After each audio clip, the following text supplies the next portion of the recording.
Adapter है, ये हमें यहाँ पे 12 वोल्ट में कनेक्ट करना है। अभी ये मैंने केबल यहाँ से पास करते हुए ऊपर यहाँ से यहाँ तक लिया है। ठीक है, ये मेरा पहला जो डैश कैम था उसका ये अटैचमेंट है जो मैं अभी निकाल चुका हूँ। अभी हमें ये कैमरा के लिए ये वाला अटैचमेंट लगाना है। तो ये हमारा ग्लास में फिट होगा। ये फिटिंग के बाद मैं आपको दिखाता हूँ।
तो जैसा कि हमने वीडियो में देखा, ये हमने रिकॉर्डिंग किया था 720p में।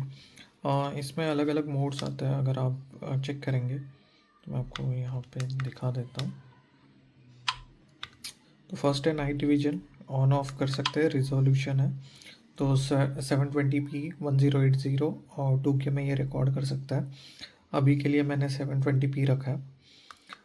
थर्ड ऑप्शन है लूप रिकॉर्डिंग। ये बेसिकली वीडियो साइज डिफाइन करता है, मतलब जो आपका वीडियो बनेगा 5 मिनट का एक वीडियो बनेगा, तो आपका अगर 30 मिनट्स का रिकॉर्डिंग है तो आपके 6 वीडियोस बनेंगे।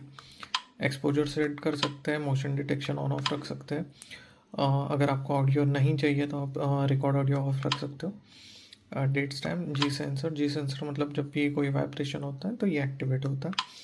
एंड पार्किंग मोड, तो पार्किंग मोड बेसिकली ऑफ रखा है। तो बेसिकली जो मैंने कनेक्शन किया है वो 12 वोल्ट सप्लाई, जब मैं की ऑन करता हूँ तभी मेरा ये डैश कैम ऑन होता है।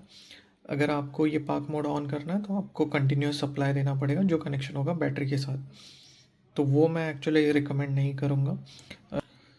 उसके बाद में सेटिंग्स में देखते हैं, date time, auto power off, screen saver हम सेट कर सकते हैं, बीप साउंड है, लैंग्वेजेस है, फ्रीक्वेंसी है, और यहाँ से हम मेमोरी कार्ड फॉर्मेट कर सकते हैं जैसे मैंने वीडियो के स्टार्टिंग में दिखाया था।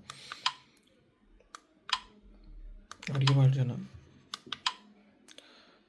तो यहाँ पे अभी ये वीडियो मोड में, इस पर मैं इसे स्टॉप करके अगर क्लिक करता हूँ तो ये फ़ोटो कैप्चर मोड में आ जाएगा। और उसके बाद में यहाँ पे हमें ये सारे रिकॉर्डिंग्स दिखेंगे। तो इसके लिए कोई मोबाइल एप्लीकेशन नहीं है। इसके जो वीडियोस हैं ये हम लोग मेमोरी कार्ड रिमूव करके कार्ड रीडर से रीड कर सकता है, और ये कोई मोबाइल एप्लीकेशन सपोर्ट नहीं करता है। और इसके जो डिसएडवांटेज है, इसके जो वीडियोस रिकॉर्ड होते हैं .avi फॉर्मेट में प्ले होते हैं, तो अगर आप ये मोबाइल में डाल रहे हो तो आपका शायद मीडिया प्लेयर सपोर्ट ना करे, इसलिए आपको VLC प्लेयर इंस्टॉल करना ज़रूरी है। VLC प्लेयर में सारे वीडियोस प्रॉपर्ली चल जाते हैं। अपार्ट फ्रॉम दैट इसका जो बैटरी बैकअप है वो काफ़ी कम है।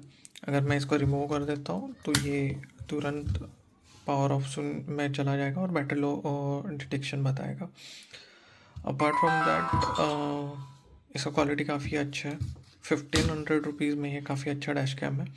इसके अलावा मेरे पास एक क्यूबो का डैश कैम है जो मैं अभी यूज़ नहीं कर रहा हूँ, उसका भी हम लोग रिव्यू करेंगे।